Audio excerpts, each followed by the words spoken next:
Hello friends, welcome to my video. तो आज की वीडियो में मैं आपको एडोब एनिमेट सॉफ्टवेयर के पेंट बकेट टूल के बारे में बताऊंगा। तो यहाँ पर लास्ट वीडियो में मैंने बात करी थी टेक्स्ट टूल के बारे में कि टेक्स्ट टूल क्या होता है और उसका क्या क्या यूज़ होता है। तो आज की वीडियो में मैं अब उसका नेक्स्ट टूल जो है पेंट बकेट टूल, उसके बारे में बात करेंगे। तो चलिए शुरू करते हैं। तो पेंट बकेट टूल का काम होता है, आप अपने नाम से पता लग रहा है कि पेंट बकेट टूल का काम होगा किसी भी शेप के अंदर पेंट फिल करना। यानी कि अगर हमें किसी भी शेप के अंदर पेंट फिल करना है तो हम पेंट बकेट टूल का यूज़ करेंगे। पेंट बकेट टूल को ऑन करने के लिए दो ऑप्शंस होते हैं। पहला तरीका होता है कि आप टूल बार में जाइए और यहाँ पर पेंट बकेट टूल के आइकन पर क्लिक करो तो पेंट बकेट टूल ऑन हो जाएगा। और दूसरा तरीका है, पेंट बकेट टूल का एक शॉर्टकट होता है के, यानी कि आप अपने कीबोर्ड पे बस के प्रेस करोगे तो अपने आप पेंट बकेट टूल ऑन हो जाएगा। तो अब हम समझते हैं कि इसका काम क्या होता है और इसे कैसे यूज़ करते हैं। तो सबसे पहले मैं एक एग्जांपल के लिए एक रेक्टेंगल ड्रॉ कर लेता हूँ और इसकी जो स्ट्रोक है इसको साइज थोड़ा सा बढ़ा लेता हूँ ताकि सही से दिखाई दे। अब मैं क्या करता हूँ कि इसके अंदर ये जो ब्लैक कलर की है ये तो स्ट्रोक है और ये जो ब्लू कलर की है इसे हम बोलते हैं फिल। तो फिल को मैं डिलीट कर देता हूँ। अब मैं पेंट बकेट टूल ऑन करूँगा, के प्रेस करा, पेंट बकेट टूल ऑन हो गया। अब यहाँ पर मेरे को जहाँ पर भी ये कलर फिल करना है वहाँ पर मैं बस माउस के लेफ़्ट क्लिक करूँगा तो अपने आप कलर फिल हो जाएगा।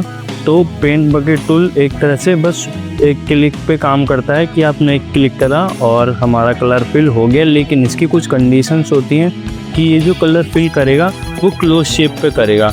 अब क्लोज शेप क्या होती हैं तो मैं आपको एक एग्जांपल के थ्रू बताता हूँ। इससे पहले इस पूरे को डिलीट करते हैं। अब मैं एक रेक्टेंगल ड्रॉ करूँगा और एक और रेक्टेंगल ड्रॉ करूँगा।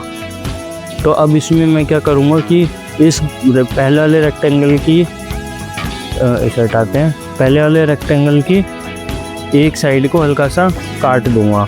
ये मैंने काट दी। तो अब यहाँ पर देखो हमारे पास दो टाइप के रेक्टेंगल अवेलेबल है। एक होता है क्लोज शेप, यानी कि जिसकी चारों साइड्स और पूरी सारी एज वगैरह आपस में क्लोज हो, यानी कि चिपकी हुई हो, बिल्कुल गैप ना हो, तो वो क्लोज होता है। और एक होती है ओपन शेप, जिसमें कहीं ना कहीं चाहे छोटा चाहे बड़ा थोड़ा सा गैप होता है, उसे हम बोलते हैं ओपन शेप।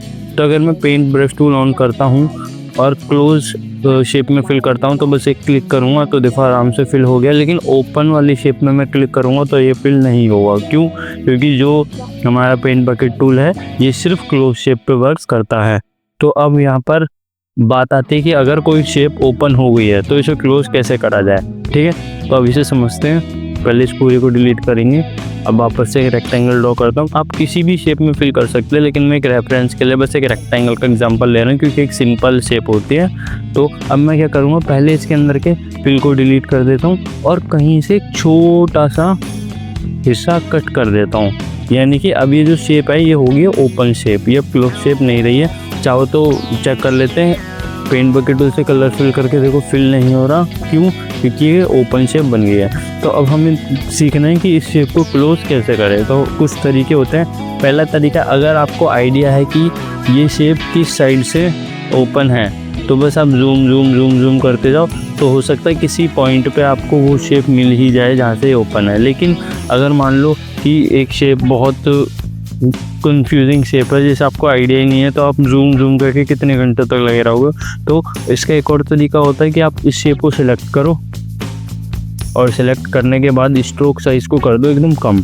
ठीक है, स्ट्रोक साइज़ को जैसे ही कम करोगे आपको अपने आप नज़र आने लगेगी कि देखो यहाँ से ये ओपन है। तो इसे बस पकड़ो और एक जॉइंट से इसे मैच कर दो तो ये देखो ये अपने आप क्लोज हो गई। अब अगर मैं इसमें कलर फिल करूँगा तो कलर फिल हो रहा है। ठीक है, लेकिन ये तरीका भी थोड़ा लेंथी सा ही लग रहा है कि पहले हमें उसे सेलेक्ट करना पड़ेगा, फिर उसके फिल को पतला करना पड़ेगा, फिर बाद में होने के बाद वापस से उसे मोटा करो। तो ये बहुत लेंथी तरीका है। तो इसके लिए मैं आपको एक बहुत सिंपल से सॉल्यूशन देता हूँ।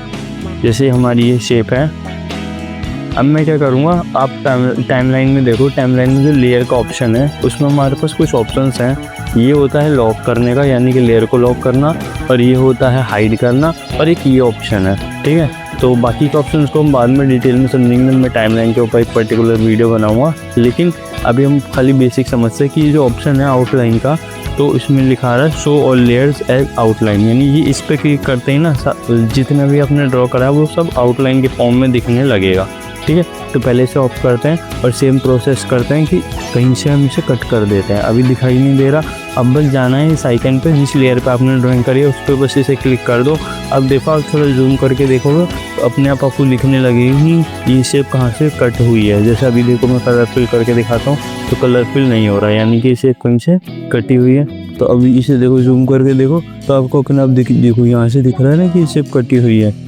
ये तो ये सबसे शॉर्टेड तरीका होता है ये देखने का कि आपकी शेप ओपन है या क्लोज है, और अगर ओपन है तो वो कहाँ से ओपन है। ठीक है, अब मैंने इसे अंदर बंद कर दिया, लेकिन अब मैं इसमें कलरफुल करूँगा तो दिखाई नहीं देगा। इसके लिए पहले मेरे को इसे वापस से ऑन करना होगा। अब मैं कलरफुल करूँगा तो ये दिखने लगेगा।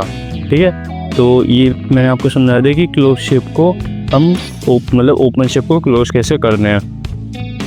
अब हम अगले टॉपिक पे आते हैं कि ग्राफिक शेप में कलर फिल कैसे करते हैं। तो देखो शेप दो टाइप की होती हैं, एक होती है नॉर्मल शेप, एक ग्राफिक शेप। तो जैसे अगर मैं इसे सेव करके साइड में रखूँ, ये प्रॉपर्टीज़ बार में देखो ये है नॉर्मल शेप। अब मैं इसको कॉपी करता हूँ और इधर एक और रेक्टेंगल ड्रॉ करता हूँ और इसको सिलेक्ट करके मैं सिंबल बना देता हूँ। ये सिंबल कैसे बनाया है ये मैं आपको आगे बताऊँगा। तो अभी बस आप इतना समझ लो कि मैंने इसे सिंबल बना दिया है, यानी कि अब देखो इस पर क्लिक कर रहा हूँ तो ये शेप है और इस पर क्लिक कर रहा हूँ तो ये ग्राफिक सिंबल है। ठीक है, तो अब मैं इस वाले में कलर चेंज करता हूँ, पेंट बकेट टूल के प्रेस करता हूँ, एक पेंट बकेट टूल से के प्रेस करा और फिल का कलर मैं रेड ले लेता हूँ। अब मैं देखो इसमें रेड कलर फिल करूँगा हो जाएगा, लेकिन अगर मैं इसमें करूँगा तो नहीं होगा। क्यों? क्योंकि ये कोई नॉर्मल शेप नहीं है, ग्राफिक शेप है। तो किसी भी ग्राफिक शेप में कलर फिल करने के लिए आपको सिलेक्शन टूल ऑन करना पड़ेगा। ये मैंने वी प्रेस करके सिलेक्शन टूल ऑन करा और इस शेप पे डबल क्लिक करो। तो जैसे ही डबल क्लिक करोगे आप उसके अंदर चले जाओगे। यहाँ पर आप देख सकते हैं कि यहाँ पर आगे सिंबल और सीन 1 फिर सिंबल। ठीक है, तो यहाँ से आप अंदर चले गए। अब ये देखो प्रॉपर्टीज़ में अब ये बन गई शेप, नॉर्मल शेप। अब आप जो भी कलर फिल करना चाहो बस डायरेक्टली फिल करके अब स्क्रीन पे वापस सिलेक्शन टूल सेलेक्ट करके डबल क्लिक कर दो तो आप वापस बाहर आ जाओगे। ठीक है, तो कुछ इस तरह से ग्राफिक शेप में हम कलर फिल करते हैं। अब अगला टॉपिक आता है कि हाउ टू स्वैप कलर। पहले इसे डिलीट कर देता हूँ। स्वैप कलर का मतलब क्या होता है मैं आपको समझाता हूँ। जैसे इसे जूम करता हूँ तो इस रेक्टेंगल में दो कलर दिख रहे हैं मेरे को, एक इसकी फिल का कलर जो है रेड और एक इसकी स्ट्रोक का कलर जो है ब्लैक। ठीक है, तो स्वैप का मतलब होता है अदला बदली करना, यानी कि अगर मैं चाहूँ कि इसकी फिल का कलर ब्लैक हो जाए और स्ट्रोक का कलर रेड हो जाए तो इनकी अदला बदली कैसे करते हैं। तो उसके लिए बहुत इजी तरीका है, ये जो एक एरो दिख रहा है आप इस पर क्लिक कर दो। पहले आपको इसको सेलेक्ट करना पड़ेगा, फिर उसके बाद इस एरो पे क्लिक करो तो वैसे ही देखो कलर चेंज हो जाएगा। ये कलर चेंज हो गया, वापस से कलर चेंज हो गया। ठीक है, एक तरीका तो ये है। अगर आप इतनी मेहनत नहीं करना चाहते तो सिंपल आपने इसको सेलेक्ट कर लिया। अब अपने स्क्रीन पर जो एक्स की बटन है उस पर क्लिक करो तो देखो कलर अपने आप स्वैप हो जाएगा। ठीक है, तो दो ऑप्शन हैं स्वैप करने के, या तो आप इस एरो पे क्लिक करो या तो आप इस एरो पे क्लिक करो या फिर अपने कीबोर्ड पे एक्स की बटन को प्रेस करते रहो तो वो स्वैप हो जाएगा। ठीक है, अब हम बाहर आते हैं अगले टॉपिक पे। अब यहाँ पर एक नया ऑप्शन निकल के आता है एडोब एनिमेट में कि अभी मैंने आपको बताया कि एडोब एनिमेट हमेशा क्लोज शेप में ही कलर फिल करता है, अगर शेप ओपन होगी तो कलर फिल नहीं होगा।